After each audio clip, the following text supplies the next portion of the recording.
In 2001, an international coalition led by the USA invaded Afghanistan. The Taliban regime were removed from power and a new government was formed.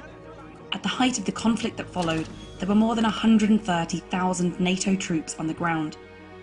3,500 coalition troops were killed in action, 70,000 from the Afghan security forces, and tens of thousands of civilians. Now, after 20 years of conflict, the Taliban again claim to be in control of Afghanistan. So how did the war begin? Our objective was clear. The cause was just. Our NATO allies and partners rallied beside us. The Taliban wants to make a deal. We'll see if they want to make a deal. It's got to be a real deal.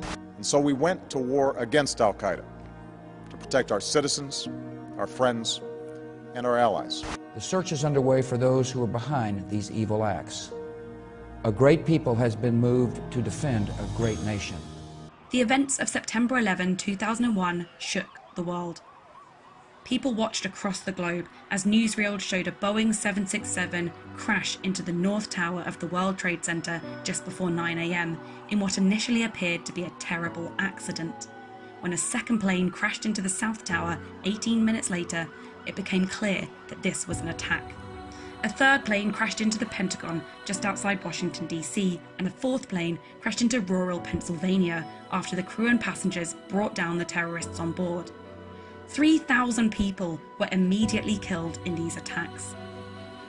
Al-Qaeda, a terrorist network led by Osama bin Laden, was quickly identified as being responsible for the 9/11 attacks. The search is underway for those who are behind these evil acts. Within 10 days, US President George W. Bush declared a war on terror and stated that defeating terrorism was now the world's fight.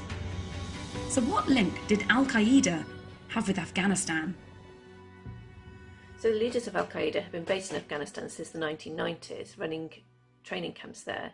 The American government issued an ultimatum to the Taliban government that ran Afghanistan at this time, demanding that they hand over all Al-Qaeda personnel still in the country and close the training camps.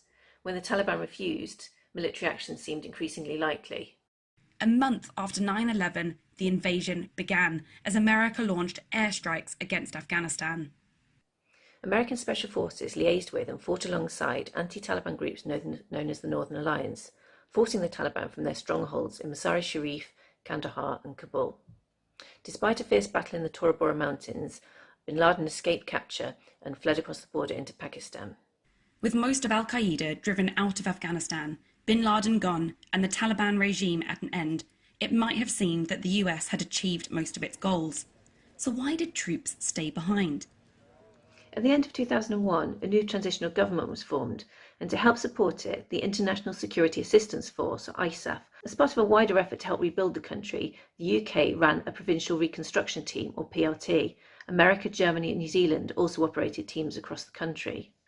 American troops were still carrying out some anti-terrorist operations against remaining Al-Qaeda resistance, but they were anxious to avoid being seen as an occupying force or to get too involved in the reconstruction.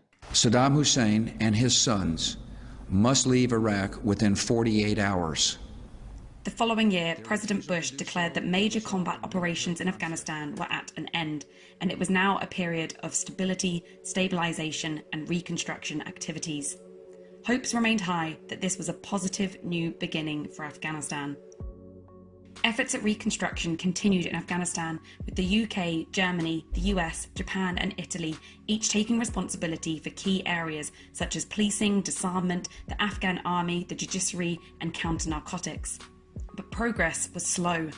Many of the warlords who had wielded power before the Taliban took control in the 1990s were given positions in the government by the new president. Continuing American counter-terrorism operations were unpopular and often resulted in civilian casualties. It was in this environment that Taliban fighters returning to Afghanistan began to gain support. With the Taliban in the ascendancy again, it was increasingly uncertain how long ISAF would be able to keep the peace. 2 years later, in 2011, Osama bin Laden was killed in Pakistan by US Special Forces. I can report to the American people and to the world that the United States has conducted an operation that killed Osama bin Laden, the leader of al-Qaeda. Osama bin Laden was the main reason that US troops had originally been in Afghanistan. Now, Obama announced that troop withdrawal would begin. Similar announcements from other nations soon followed. UK Prime Minister David Cameron said that all British combat missions would be finished by the end of 2014. Once the withdrawal timeline had been announced, efforts to train Afghanistan's own security forces were stepped up. So by 2010, there were more than 130,000 soldiers in the Afghan army, and some units had started leading their own operations. There were also several high-profile green-on-blue attacks, where Afghan forces attacked the international troops mentoring or training them, highlighting that many issues remained. The Taliban also remained active throughout this, and in 2012 launched a large-scale operation against ISAF and the Afghan forces. American and NATO troops officially ended their combat mission in 2014. Despite continued international support, the Afghan forces were unable to prevent further Taliban gains. A major Taliban offensive in Helmand almost led to the loss of the provincial capital Lashkar. In 2018, US airstrikes were increased, but even this new initiative couldn't reverse Taliban advances. The military situation seemed to be at a stalemate. Through 2018 and 2019, efforts were being stepped up to find a negotiated end to the conflict. In 2020, America and the Taliban signed a peace agreement in Qatar. The provisions included the withdrawal of American and NATO troops from Afghanistan, a Taliban pledge to prevent al-Qaeda from operating in areas under Taliban control, and talks between the Taliban and Afghan government, which finally began in September. In April 2021, new US President Joe Biden announced that the remaining 2,500 US troops would be withdrawn from Afghanistan by the 11th of September 2021. I've concluded that it's time to end America's longest war. It's time for American troops to come home. By the middle of summer, almost all international forces had been withdrawn.